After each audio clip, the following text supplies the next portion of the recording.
Hi everyone, and welcome back to another episode of Ian as a Weirdo.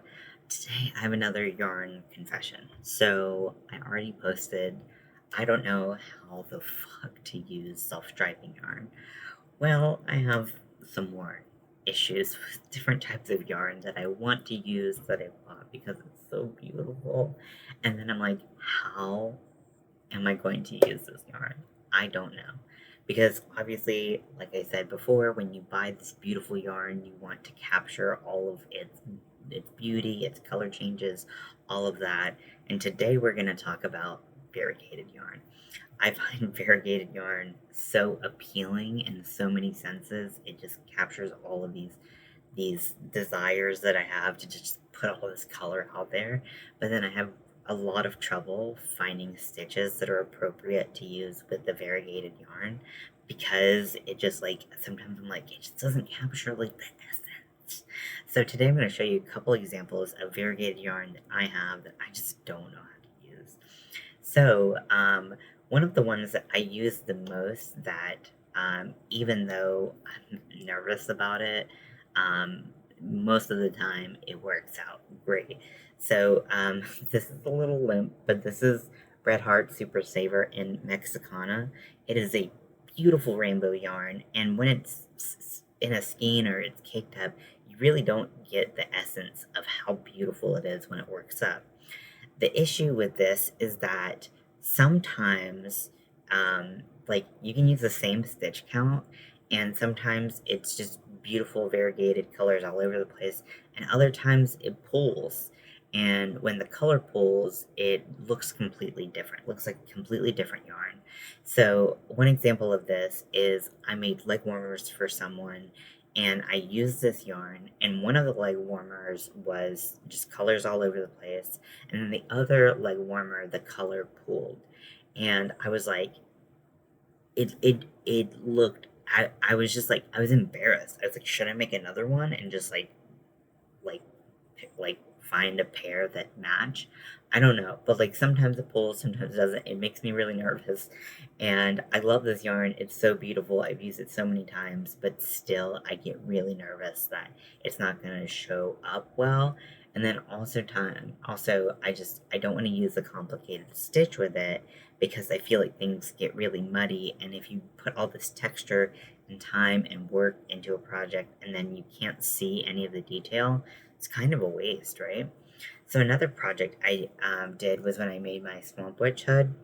I used this yarn. This is Spun Colors from Premier, and this is the color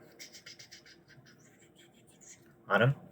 And it's gorgeous. I mean, you can't tell me that's not beautiful, but like it's so intimidating because like again, like you want to capture the essence of this yarn, and then you try to use it and you're like, what?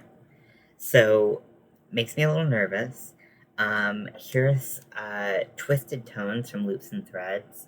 This is in the color Paprika. And I mean, it's just really gorgeous. But like, how? How do I use it? And then I also want to capture the texture of the yarn. It's so intimidating to use this.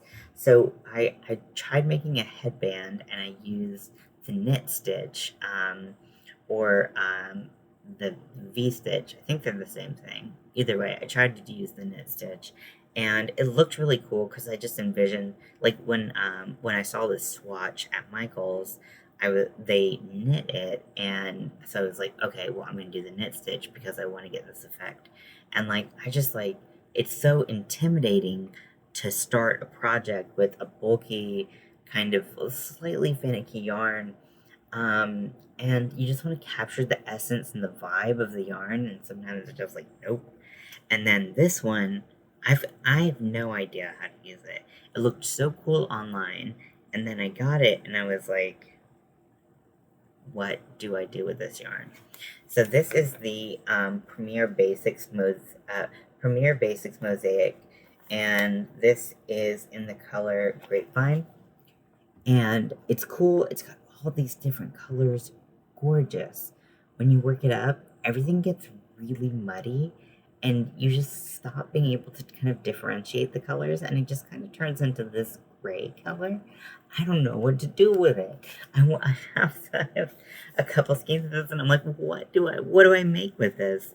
So, so variegated yarn, I've been told that the best thing to do is keep your stitches simple so that you let the yarn kind of speak for itself. But some of this yarn, I feel like it would be so cool to be able to create texture and color with it, and I don't know how to do it. My brain just doesn't work that way. So if you have any suggestions, please leave them in the comments below, because I have all this beautiful yarn and I don't know how to use it. I just bought it because it was pretty, and now I feel like I'm stuck. I'm like, how do I how do I do? How do I yarn? How do I crochet? I don't know. And these are just a couple examples of variegated yarn that I have, but I don't know what to do with it. So if you have any suggestions, please leave them below, because I have this yarn. I want to use it so bad. So bad. But I'm just really nervous. Especially with these two. These two are really dicey. This one, I mean, it's so gorgeous. It always works up nice, but like I said, I'm trying to make a pair of something, and it pulls in one, and it doesn't pull in the other. It just looks totally weird, and I hate it. It just drives me up the wall. So if you have any suggestions, please let me know, because I would really appreciate it. So I hope you enjoyed this video. I will talk to you later. Thank you for watching. Bye. Bye.